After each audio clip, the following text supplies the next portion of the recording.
Салем яссауилықтар, бүгін Яссауи подкасттың кезекті шығарылымын көріп отырсыз.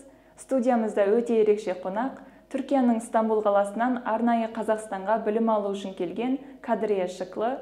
Кадырия ханым, Қазақстанға қош келдіңіз. Rahmet. Қалыңыз қалай? Жақсы. Sizin halınız қалай? Жақсы, мен де көп рахмет. Sağ olunuz. Sizi buradan görmekten çok mutluluk duyuyoruz. Kazakistan'a taşınmaya ve burada eğitim almaya karar vermenize ne sebep oldu? Onu merak ettik. Türkiye Cumhuriyetlerini tanımak, dillerini öğrenmek istedim.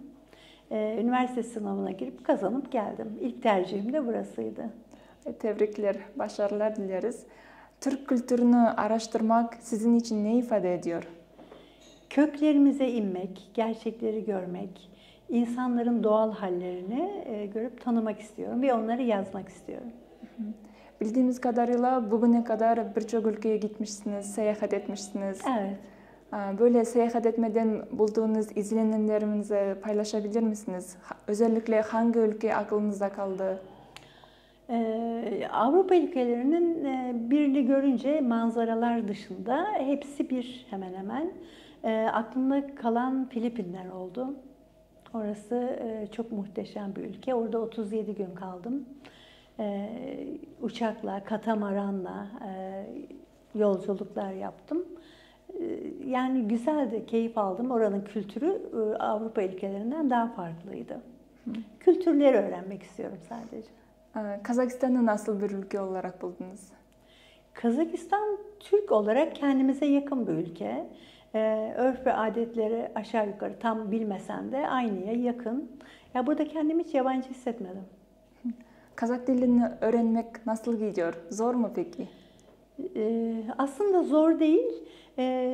Türkçe ile eşdeğer olduğu için bazı kelimelerin Türkçe mi, Kazakça mı olduğu ayrımındayım sadece. Türkçe kelimeler çoğunlukta ama acaba bunun Kazakçası nasıldı diye düşünüyorum. Öğrenmeye çalışıyorum. Benzerlikler var mı peki? Çok fazla. Çok fazla. Ekler biraz beni şaşırtıyor. Eklerin dışında yani iyi gitmeye yakın. Güzel. Genel olarak böyle Türk dünyasının geleceği hakkında ne düşünüyorsunuz?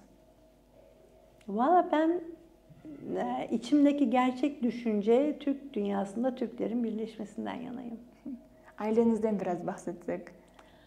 Ailemden bahsedelim. Benim 3 oğlum var. Affedersiniz, 3 çocuğum var.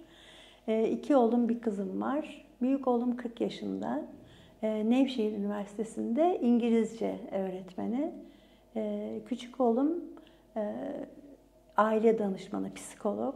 O da 37 yaşında. Kızım 30 yaşında. O da bilgisayar mühendisi. Türk Telekom'da görevli. Çocuklarınıza, siz çocukken ben sizi okuttum, şimdi size beni okutun demiştiniz. Onu duyduk. Evet. Özlüyor musunuz çocuklarınızı? Yani içim özlüyor ama dışımda bir özlem yok. Artık bilgisayar, televizyon onlar var. Her gün görüşüyoruz. Görüntülü de görüşüyoruz. Özlem içimde. Sizin böyle Kazakistan'a taşınacağım, orada eğitim alacağım dediğinizde onlar nasıl kabul etti? Onlar benim her türlü kararımda hep destekledi, birlikte olmayı. Sadece kızım anne uzak dedi. Dedim mesafeler gönülsüz olanlar için var. Bizde mesafenin önemi yok. Çocuklarınız Kazakistan'a gelmedi henüz. Çok gelmek istediler. Ziyaret Hatta etmeyi düşünüyorlar. Ben dedim şimdi gelmeyin, baharda gelin en azından. Hani buraları daha olur, gezilecek olur, birlikte gezeriz. Kazakistan'a alışabildiniz mi? Havalar nasıl, insanlar, kültürler, benzerlikler var mı? İnsanlar arasında hiçbir ayrım yapmadım. Yani insan olarak zaten aynı ama burada dediğim gibi Türk kültürü olduğu için bir yabancılık çekmedim. Sadece gezip biraz daha görmeyi istiyorum. İşte Almata'yı, Astana'yı, yani Kazakistan'ı doğusuyla batısıyla görmek istiyorum aslında. Asya ülkelerine olan merakınızdan haberdarız. Hangi ülkelere gitmeyi hayal ediyorsunuz? Asya ülkelerinden mi sadece? Bu tatilde eğer gençler beni yanlarına almak isterlerse Özbekistan'a gideceğiz. Eğer beni yanlarına almazlarsa tahmin ederim kendim gideceğim. Özbekistan'dan başlayacağım. Böyle kültür olarak bir farklılıklar bulabildiniz mi? Yani kültürlerinin tam derinliklerine inmedim. Ama toylarını, yani düğünlerini görmek, izlemek istiyorum aslında. Ne bileyim, daha farklılıklar ne araştırınca göreceğim. Yani şimdi yüzeysel bir farklılık görmedim henüz. Peki at etini denediniz mi hiç? Nasıl? At eti.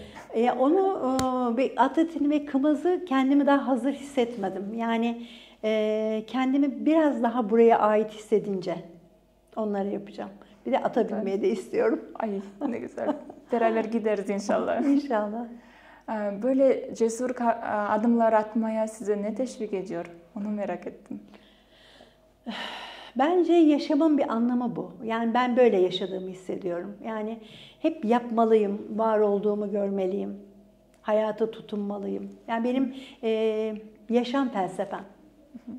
Az önce konuşurken çok güzel bir cümle söylediniz. Ben kendimi baklavaya benzetiyorum dediniz. Onun bir açıklamasını yapar mısınız? Yani şimdi tek kat, yüzeysel, yani insan ne kadar kendini katlarsa, hani mesela sorarlar baklavayı kaç kat yaptın, 20 kat, tamam, az falan.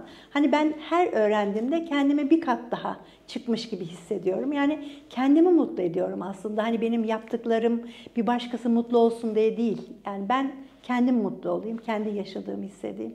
Öyle bakıyorum hayata. Ne güzel. Bildiğimiz kadarıyla turizm bölümünde okudunuz, değil mi? Evet.